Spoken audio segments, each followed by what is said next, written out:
Já a Comissão de Constituição e Justiça da Câmara dos Deputados adiou a votação da PEC que limita as decisões monocráticas de ministros do Supremo Tribunal Federal. Repórter Marília Ribeiro agora chegando. Por que os parlamentares optaram então por esse adiamento, hein, Marília? Boa noite, bom trabalho.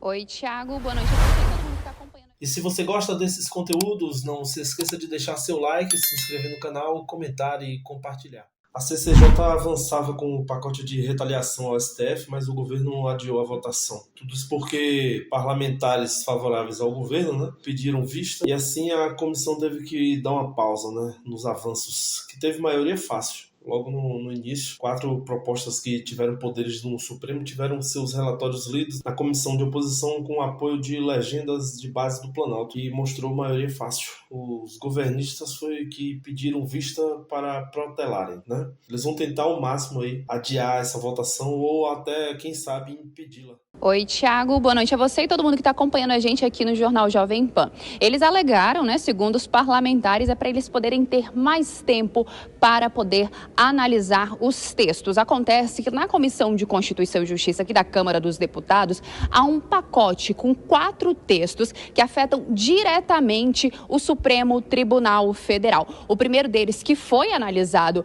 na Comissão de Constituição e Justiça da Casa, é o que proíbe decisões individuais de ministros da Suprema Corte possam suspender a eficácia de leis e de atos dos presidentes da Câmara dos Deputados, do Senado Federal e também do presidente da República. O relator dessa proposta era o deputado federal Felipe Barros, mas, segundo a presidente da CCJ, Caroline de Toni, ele acabou pedindo para ser substituído, pois ele não estaria aqui em Brasília para poder apresentar o seu parecer. A justificativa que ele utilizou foi que ele estaria em agenda com o ex-presidente Jair Bolsonaro. Para o lugar ficou o deputado Marcel Van Hatten, que apresentou o seu parecer e, segundo ele chamou esse parecer de equilibrado. Os demais textos que também estavam pautados para serem analisados na CCJ também acabaram sendo adiados. E agora, para quando é que vai essa nova análise? Quando é que vai acontecer? Tiago, a gente ainda não tem uma data definida, uma data marcada, mas acontece que a presidente da CCJ, Caroline de Toni, disse que isso deve acontecer na segunda semana de setembro. Isso porque marca outra semana de esforço concentrado aqui na Câmara dos Deputados, que está fazendo esse regime de esforço concentrado, algumas semanas presenciais, outras de forma remota, por conta das eleições municipais. Muitos deputados estão retornando para o seu estado para poderem ajudar nessas eleições que acontecem em outubro.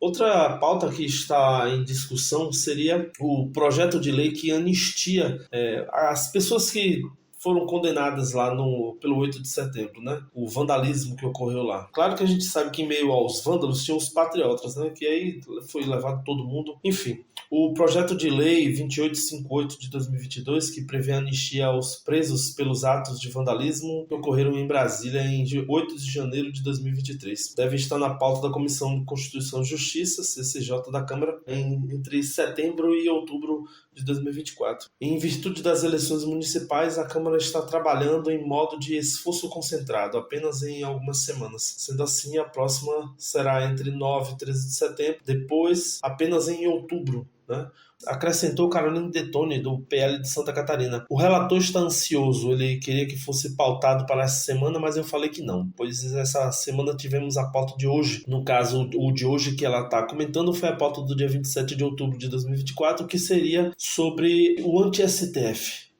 que estava já em pauta e que os governistas, os parlamentares de apoio ao governo, simplesmente pediram vista.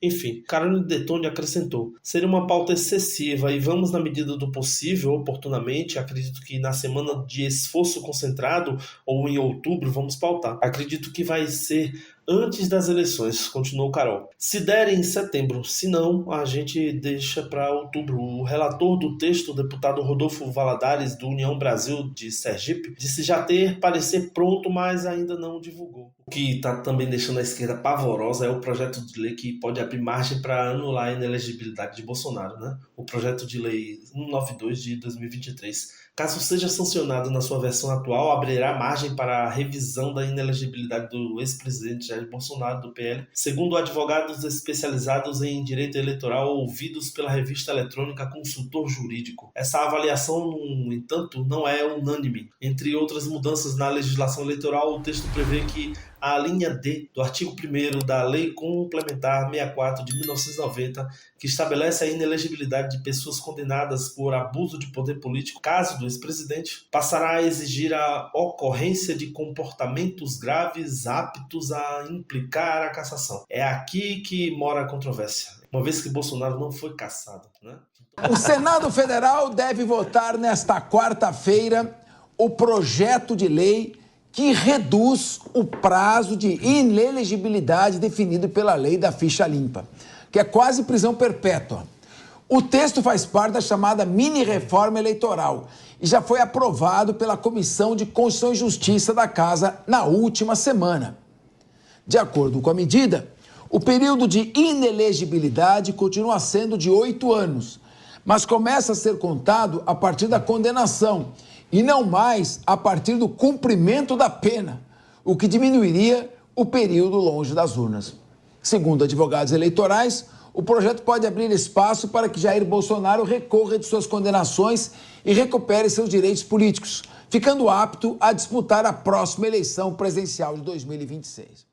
Então a gente vê esse projeto de lei que pode dar a condição para Jair Messias Bolsonaro concorrer em 2026, e aí a esquerda fica pavorosa com tudo isso. E claro, obviamente, a gente vai ver essa corrida contra tudo isso que está acontecendo, né? Primeiro, eles paralisam a votação na CCJ para poder simplesmente favorecer ali, né? Dar um tempo para poder respirar essa pauta aí contra o STF, contra as ações monocráticas de ministro do STF. Então eles paralisam isso por enquanto. E aí temos essa discussão prevista para setembro e outubro sobre a anistia dos presos, e mais essa agora que pode favorecer o ex-presidente Bolsonaro, né? Então é aguardar essa discussão e ver o que é que a gente vai ter aí como vitória, né? É isso aí. Deixa aí nos comentários o que é que você está achando de tudo isso. O que você espera que pode vir a acontecer a favor ou contra o presidente Bolsonaro, o ex-presidente Bolsonaro. E é isso. Deixe seus comentários. Não se esqueça de deixar o seu like, se inscrever no canal e compartilhar com seus amigos. Forte abraço.